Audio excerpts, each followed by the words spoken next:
Hello and welcome to another edition of Another Book Review. This week I'm going to be reviewing Kill the Dog by Paul Guyot, which is the first book on screenwriting to tell you the truth.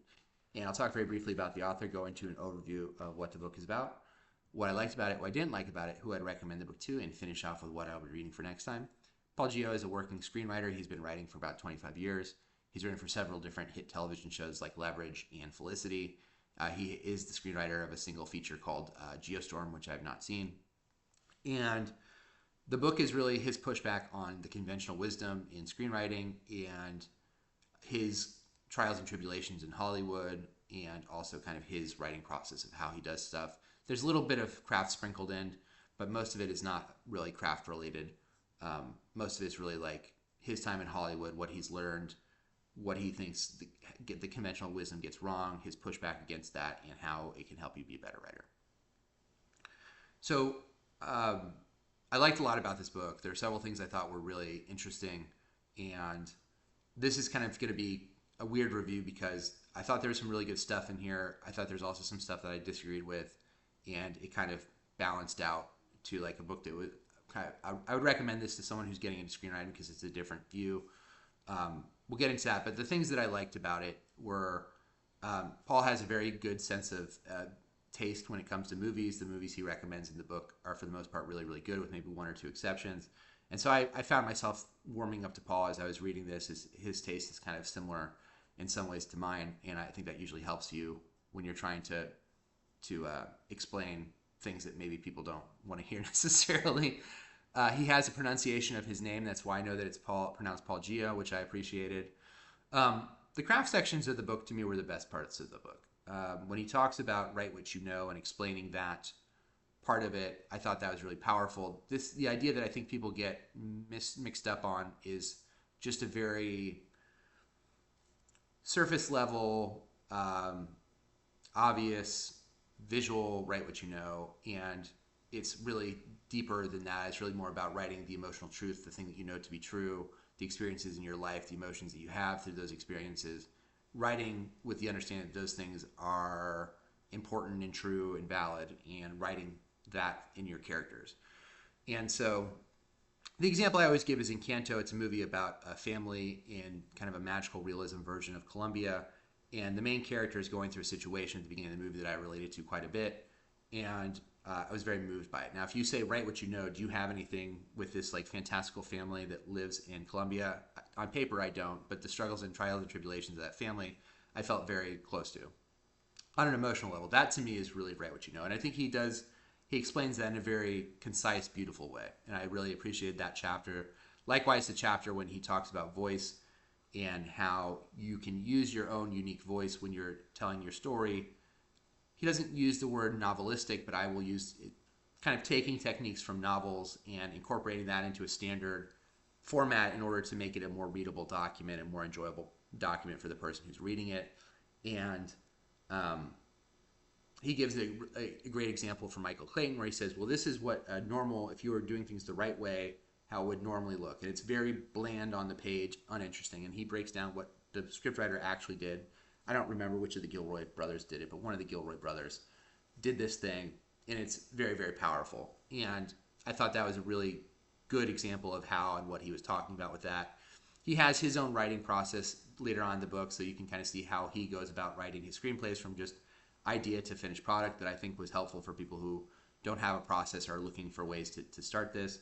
And then he has a chapter on dialogue that's pretty short and sweet, but I also thought very true to life of it being something that's pretty difficult to teach. If you kind of have a knack for it, you do. If you don't, it's very difficult to really understand. It's really about listening and trying to find interesting ways to add subtext and not be too on the nose with it. So I liked those things about the book. I think those were the highlights for me. That's not a huge section. That's not a huge part of the book, unfortunately. A lot of it is not craft, but the stuff that I liked the most was the craft stuff. He has a recommendation for other screenwriting books at the end and has kind of an odds and end chapter at the end I thought were both good. But the bulk of the book is really, I think, his pushback against conventional wisdom. And that to me is, I think, maybe almost assuredly the most controversial part of the book. And I think it's probably going to cause the most pushback from people. And he kind of explains and understands that he's going to receive a lot of pushback. But he goes and he pushes back on things like academia and how they teach screenwriting, being kind of analysis first and how he doesn't find it to be super useful. He criticizes the reader system in Hollywood, and he is not a fan of script consultants and is not a fan of script contests or anything that he would say takes your money, doesn't really help you. I would argue he's a little thin on alternative ways to kind of get into the business. He kind of has his brief story about how he gets into the business and just kind of piecing it together. He was working in Hollywood as a stand-in, and as an assistant, he had written a spec script, and somehow that spec script had gotten around to the right people, and he got basically called up because of the spec script. He doesn't really go into, I don't think, how that spec script got into the right hands and how it kind of moved up the chain, so I don't know exactly what that looked like. If it was through his writing group, if it was pure luck, if it was someone who gave him some time, I'm not quite sure. And Paul seems, I will say, to be very much like a people person in reading this. I think he very much cares about the opinions of other people, and I think he realizes that this is going to ruffle some feathers, and I think he has a view of this is the way what I believe to be true, and if you don't like it, you're lying to people. And he does say, to his credit, several times in the book, he says, other things could be true, but I know this to be true because this is what I have experienced. And he mentions Rian Johnson, and he mentions in passing Paul Haggis, who are both people who I think are more devotees of the system that I'm about to talk about. And I was trying to think of an analogy to come up with to kind of explain from a high level, I think, his issue. And this is what I have. You may need to update this for more current times. This is a pretty dated reference, but it's like you went into a music shop and you went to the section of the fake books. And fake books, as I understand them, as someone who's not a musician, are basically all the chord changes, the tablature. It oftentimes will have lyrics and the instruments that are used. So if you're trying to learn how to play something and read it, the notation, that's what you would need to do it. So it's like if you went in there and there was a Beatles fake book, this thick book of all the Beatles records, so everything the Beatles ever recorded in the studio for you to learn. And the title of the fake book was The Only Book That You Will Ever Need, the only fake book you will ever need to be a successful musician. Is that a lie? I would say it's not a lie, because within that is implied that the business of music requires you to do more than just learn how to be a competent musician. It's beyond that. And the business of writing songs is writing new songs. Now, we can give you the building blocks, and if you practice, you'll get good enough to where you can use those building blocks, and at some point you'll figure out a way to do that in different, interesting ways. But these are the building blocks of it. These are the Beatles chords that you can use, and you can rearrange them and change the progressions of them, or put them, switch notes here, move something up and down the fret. You can tell that I'm not a musician.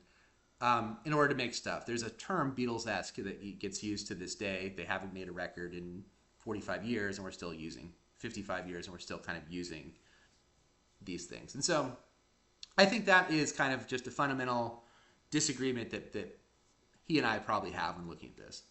And I'll put my Save the Cat cards on the table. The title is in reference to Save the Cat. And he does go after what he feels is this industry, cottage industry of the get-rich quick screenwriter. And so he very briefly calls out Bob McKee and his kind of structure that he has. And I don't know if he calls Truby out directly or alludes to him. That may have missed my perception if he went in for some Truby trauma. I'm not sure. And he does, Chris Vogler is someone who he also calls out. And I've reviewed the latter two writers. I'll leave that link below. But most of it is his Blake Snyder, who he kind of can't stand. Maybe that's not fair to Paul, but he kind of brings up this book. And I think he has a lot. I think there are a few different layers of his frustration with it. And Blake Snyder has sadly passed away, and so he can't really respond to any of this. And so that may be part of my frustration with it, is just to say, he wrote this book. I didn't take it as something of, if you follow the instructions in this book, then you're going to be instantly rich. If you do this, all these steps, you're going to be instantly rich. And I think people do. And to me, my response to Paul would be like, well, whose fault is that really? To me, it's like, do you think there's interesting information in this book, or do you not think there's interesting information? And at one point in the book, Paul talks about his process for writing a heist movie. And he says, I'm going to go watch a bunch of heist movies. And I'm not a huge heist movie fan. Like Sexy Beast and Ocean's 11 are probably two of the only heist movies I can name off the top of my head. The last Dungeons and Dragons movie, I think, was trying to be a heist movie in some ways. but I don't know many of them. The beat sheet, for what it's worth, I do think gives you a bunch of examples. The Blake Snyder beat sheet looks at different genres and says, in this genre, these are the common things that happen. Paul did that through watching. I don't know if he understood that these are basically, in my opinion, kind of the same thing. He has written down several of them. You're watching the movies to see them. And so it's really, the difference there to me was kind of minimal. And you can follow along with those steps or you could not. And the thing about the beat sheet to me was also, you can take them, you can subvert them, you can put them in interesting locations, you can kind of make these things your own, like the Beatles chords, but you don't have to do it the way that they did. In fact, it's probably best for you not to. And kind of the implicit understanding of that book is you still need to do your own thing. Here are some things that I see, commonalities in stories, but you still need to kind of come up with your own twist on the genre.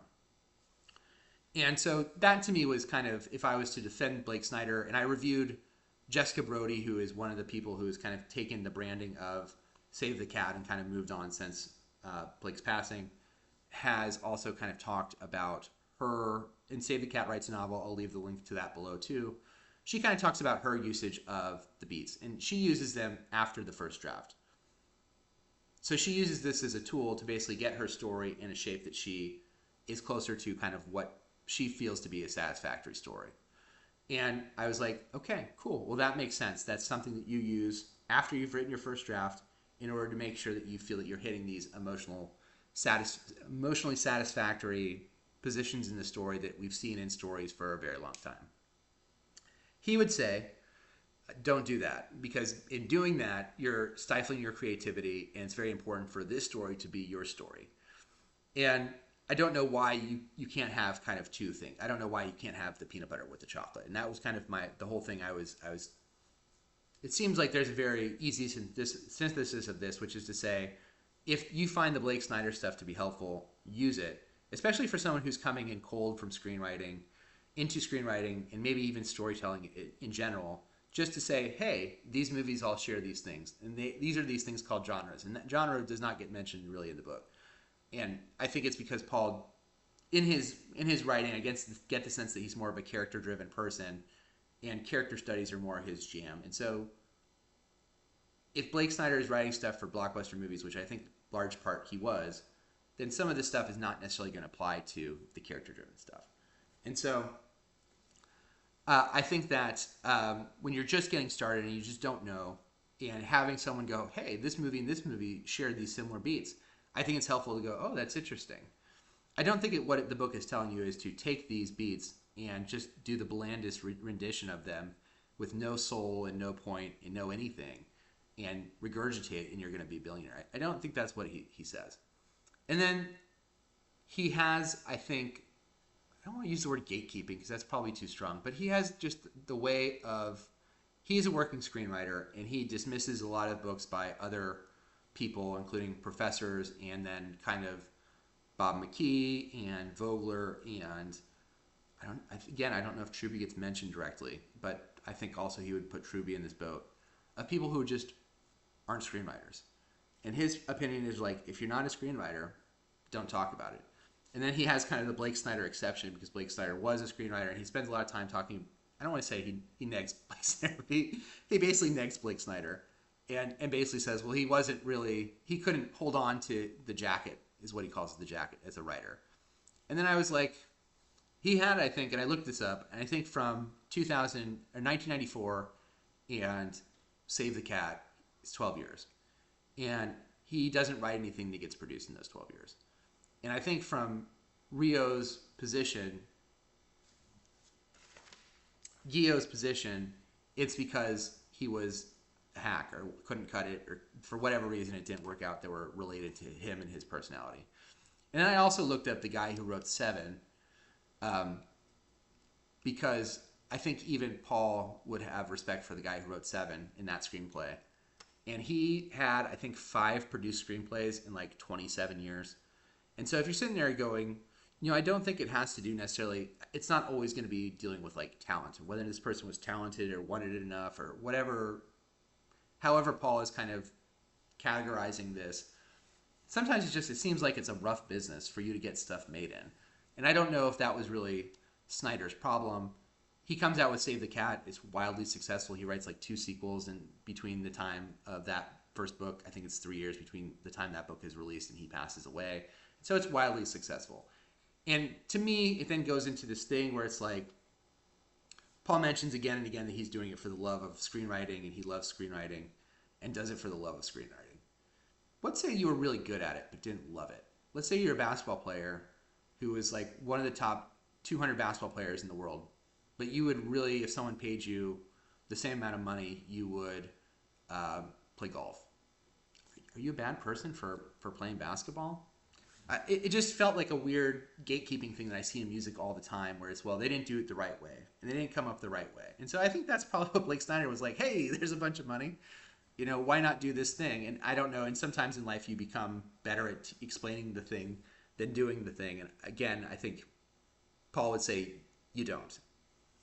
And so that to me is kind of the philosophical issues that I had with the book, was just like a large part of the book is him pushing back against what he feels is this industry that he thinks is exploitative.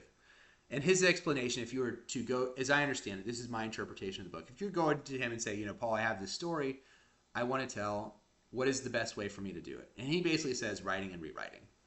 He does mention writing groups, but he says writing and rewriting, which presumes that you have the ability as someone writing to be close enough to the story to be able to tell it well, but far enough away from the story to be able to objectively edit. And I will tell you, not everyone has that skill. It does sometimes take an outsider to say, hey, I think you should do X, Y, and Z in order to make your story tighter. This is not working for me as a reader emotionally. And he kind of hand waves that away and says, if you have enough distance from it in time, you can also do it and have that distance emotionally from what you've written. And I just don't think that's true. I just don't.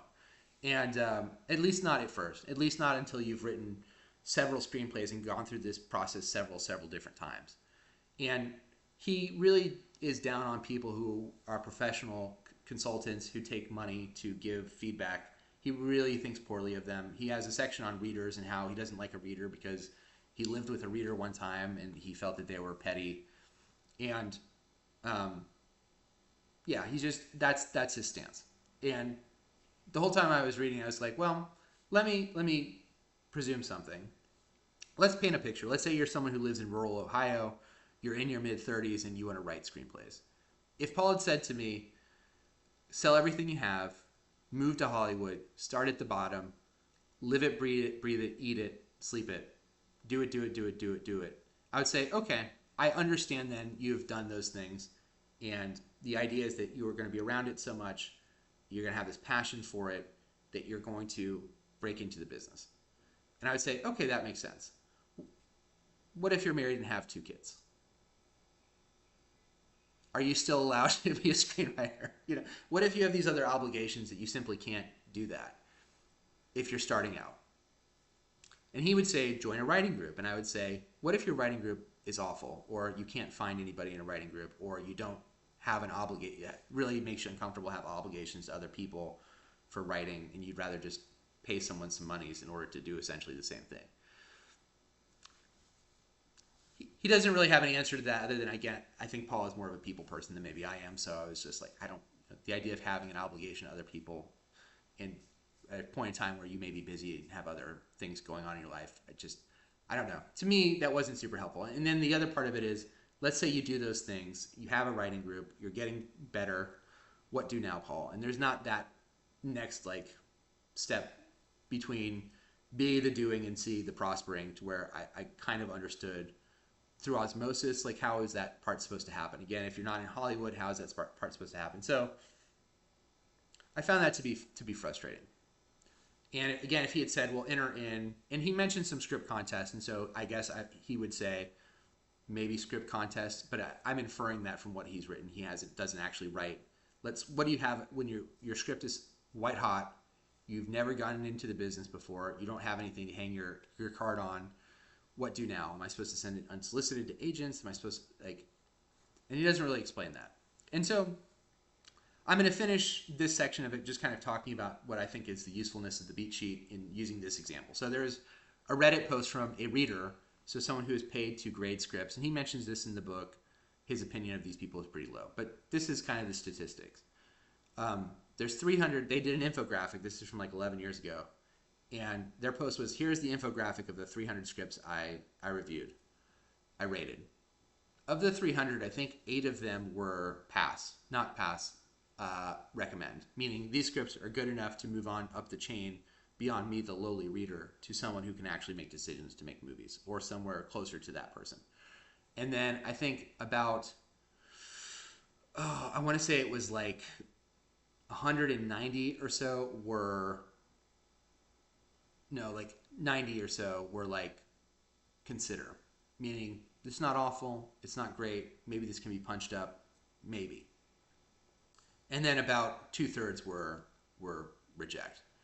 And if you look at the reject, a lot of it is what Paul is talking about in terms of craft-related stuff like character development, like bland script pages, like just following the format, there's no spark or ideas there. A lot of that is that. But the number one most common problem that this person found, the number one issue, the number one reason for them rejecting the script was the story starts too late, which is a structure problem, which Blake Snyder has these things in his book in order for you not to have this problem, which gets back to if you were intuitively able to look at your story and say, this story is starting too late, I'm going to tighten it up, or I think this is interesting, but it's not really interesting, it's losing the audience. But he would say a couple of things. He would say that the reader doesn't know what they're talking about, which they're the gatekeeper of the industry, man. I don't know what to tell you. You and I both wish they weren't there, but they are there. And then also, if you make those things interesting, then they're not going to say that. Okay. Another way of saying that in my mind would be if you tighten up your story and find ways to more quickly get into the story, it's probably going to make your writing leaner and more effective. And so, but that's a Snyder thing. And Snyder has these rules in the book in order to kind of solve common problems. It is, in fact, a toolbox. And he says, I think he's quoting someone else, but he says, well, it's not a set of tools. It's kind of a set of tools. It's kind of a set of common story problems that you have that you should be aware of, that people run into and typically have. And I think the more you know those things, the easier it is for you to be on the lookout for them. And if you don't know them from a book, then how else are you learning them through osmosis? Are you going to learn them through someone at the deli? It's just you're overhearing a conversation. So that to me is kind of the usefulness of craft books, is to consider these things. Is this affecting my story? Is it not? Does it have to be 100% formulaic all the time? I don't think it does. But this is also one of those things where you take something literal that I don't know if it's supposed to be meant as literal. So that was my issue with the book. I do think that there's some usefulness to beat sheets. I don't know if you necessarily have to follow them 100% all the time. I don't think anybody's saying that you do. To me, again, back to the Beatles, if you're trying to write a song using the Beatles chords or a chord progression and then you don't use a set of notes, you've changed something in the normal progression and it's now different than what the progression is written in the tablature. So, okay, does it sound better? Does it sound worse? It just sounds different. What is it doing? So that is a question of taste. And I think too, when I was reading this, I was like, I think there's a difference between screenplays, of him loving writing screenplays, and I think the ultimate goal of people who are writing screenplays, many people, not all people, is to actually have them as finished films. And I think there's a gap between those two things as well. It's like, well, you have to make the screenplay your voice. It has to be entertaining. It has to be wonderful. It has to be great. You're going to run into studio notes and you're going to run into other things that you're probably going to have to change. And so if you can get ahead of those things, why is that a bad thing? So that's how I viewed it. And I think I covered most of the notes. Just the last third of the book was less interesting to me. The writing exercises weren't really my thing. He has his Hollywood tales where he kind of talks about some horror stories about being in certain writing rooms. I was kind of waiting for that to kind of tie into being a new writer and what to take away from that. And a lot of the book is very TV-centric, and so if you're more writing for film, I think a lot of this, the craft stuff is definitely usable, but like some of the breaking in stuff, I wasn't quite sure if it was 100% applicable. I wish there had been more focus on breaking in, and I think the book is really geared towards beginners, and I was waiting for this is how you break in from my experience, and I didn't get as much of that as I wanted. Who would I recommend this book to? I think if you're someone who really bounced off the beat sheet really hard, and really did not enjoy these rules, and you just don't like rules, man, then this book is probably for you. And you probably are the beauty of the blank page for you is that you can take it anywhere. You can take it anywhere you want to go, and you can write whatever you want to write, and that's very freeing to you. In this book, basically, that's what it says. It says basically, know your story, tell your story. Tell your story in such a way that the reader is with you in the story and is reading it on the page and is emotionally struck by it. And if you're able to do that, then you've written a good screenplay, I think is what he would say. I think people who are maybe more cigar chomping, cold-hearted business people would also say, you can have the most emotionally intense story in the world, but if you're completely leaving the logic of it out of it, then I think a lot of people are how do I say this? There are movies I've seen that there are kind of very large logical gaps in the story, and that seems to really bother people, and it really seems to take them out. And I'm not saying that the writing for emotional resonance, and I don't think this is actually what Paul's talking about, but I don't think that aiming for emotional resonance in your screenplay and having that as your primary goal is like a terrible or bad thing at all. What I am saying is these films seem to be grouped with other films in similar categories, and that may be helpful for you to know when writing your emotionally resonant story. I don't think those two things are in conflict. And he doesn't seem to bring that side of it in. And I will bring that side of it in because I think that's important when you're trying to think about what story you're trying to tell, if your story is round and makes sense. He would say none of that matters as long as you follow the emotions. I think he would say a lot of that does not matter as long as you're following the emotions. Now, again, he has a part in his process where he researches and watches other movies. And again, to me, it's like, well, if you're doing that, aren't you essentially doing the same thing? And he has a moment in the book where he says, cliches and tropes are there for a reason, and you can make them fresh and new and different. And I'm like, isn't that kind of what Blake Snyder's point was? Maybe I'm just like misrepresenting Blake Snyder, but I don't know if he would disagree with that as well. And then is a trope and a cliche wildly different from an archetype? And so sometimes in this book, I'm like, is he arguing with a straw man? Like, is he arguing from just like the lowest common denominator version of this argument? Or is he arguing with any kind of like one step above that where it's like, well, you're taking it like 100% blinders on, literal. This is what I do. And if I do this, all these steps, I want to write a zombie movie. And I write the zombie movie with all these beats, then I'm going to be super successful. Like, no one would say, I don't know how many people would say that. And he's saying that there are a lot of people out there who don't consider the craft of it and trying to make it new and fresh and exciting and different. And to me, that's kind of implicit in it. But I've beaten the horse. It's a dead horse. I would recommend it to people who are just getting into screenwriting. I think the craft sections alone are really, really powerful. I hope that he actually writes a craft book one day that's just craft, because feels a lot of it is really more on the industry and what he sees as the negative impact of these things on the industry. And he's not as concerned about kind of the business in terms of getting movies made. A lot of his TV and a lot of it is his kind of days in the trenches and why he thinks that like the teaching of screenwriting needs to be better and different and much less focused on analysis and much more focused on getting people to tell the story their way. Again, I would argue, I'll leave, this is where I will leave it. Every once in a while, people will ask me to read stuff of theirs. And a couple times I've given feedback on those things because they're new writers, and instead of reviewing it on this channel where I just have a laundry list of really super negative things to say, I basically say, here, let me help you out, I'll do you a solid. Here is my recommendations for making this a better book. Because as a reader, I was disconnected at several different points. I found it to be confusing. There are characters who come in, they drop out, and all these things. That is what a reader, if someone was doing a book report on your book as a reader, that's what that would look like. I think that's valuable. And I don't think people intuited that. I just don't think they do. Especially young writers. And if you're starting out and you have absolutely no success in something for 5 or 6 books, there are probably the tigers who are going to stay on and do it anyway because they love it. But there's also probably people who are just not going to do it.